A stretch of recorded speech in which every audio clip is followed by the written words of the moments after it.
Ibu bapak, saudara-saudariku yang dikasihi oleh Tuhan, Shalom. Selamat berjumpa kembali dalam Renungan Harian Katolik Paroki Tomang, Jakarta.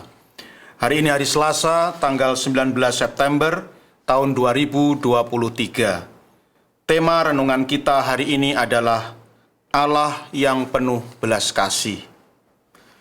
Ibu bapak, saudara-saudariku yang dikasihi oleh Tuhan, satu kali ada seorang umat dari gereja lain, dari gereja non-Katolik, yang bertanya kepada saya, "Romo, mengapa di gereja Katolik ada tradisi mendoakan orang-orang yang sudah mati? Mengapa di gereja Katolik ada misa arwah? Apakah ini bukan sesuatu kesia-siaan? Apakah ini bukan sesuatu yang percuma? Untuk apa kita mendoakan orang yang sudah mati? Apakah tidak lebih baik kita mendoakan mereka yang masih hidup daripada mendoakan orang yang sudah mati? Orang yang sudah mati itu sudah urusannya antara dia dengan Tuhan. Ngapain kita berurusan lagi dengan orang yang sudah mati? Ibu bapak, saudara-saudariku yang dikasihi oleh Tuhan, saya berkata kepada saudara ini, saudara seiman tapi beda gereja ini, bahwa gereja Katolik sangat meyakini bahwa Allah adalah Allah yang penuh belas kasih.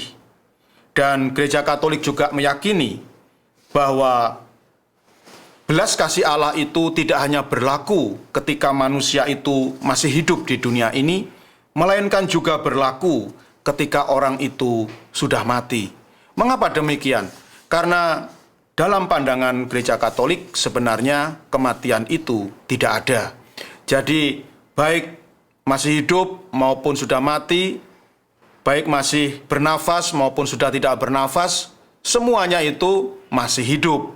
Oleh karena itu belas kasih Allah itu berlaku untuk semuanya, berlaku untuk manusia, baik dia masih bernafas ataupun sudah tidak bernafas. Dan hal ini terbukti di dalam Injil Lukas bab 7 ayat 11 sampai 17 yang dibacakan dalam perayaan Ekaristi hari ini.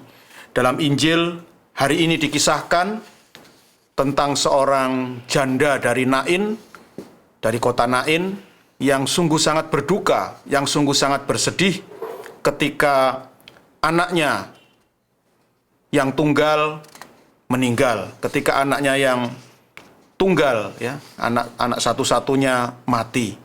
Sungguh dia sangat berduka. Dan ketika Tuhan Yesus melihat kesedihan janda ini, Tuhan Yesus pun berkata, "Jangan menangis." Dan apa yang dilakukan oleh Tuhan Yesus ketika ia melihat janda itu, tergeraklah hatinya oleh belas kasih. Dan kemudian kita tahu Tuhan Yesus membuat sebuah mujizat. Ia membangkitkan kembali anak muda dari Nain itu dari kematian. Dari Injil Lukas ini, Lukas bab 7 ayat 11 sampai 17, kita dapat membuktikan, kita dapat mengetahui bahwa ternyata belas kasih Allah itu berlaku bagi manusia, baik ia masih bernafas atau masih hidup, maupun ketika dia sudah tidak bernafas lagi atau mati. Karena di hadapan Allah, kematian itu sesungguhnya tidak ada.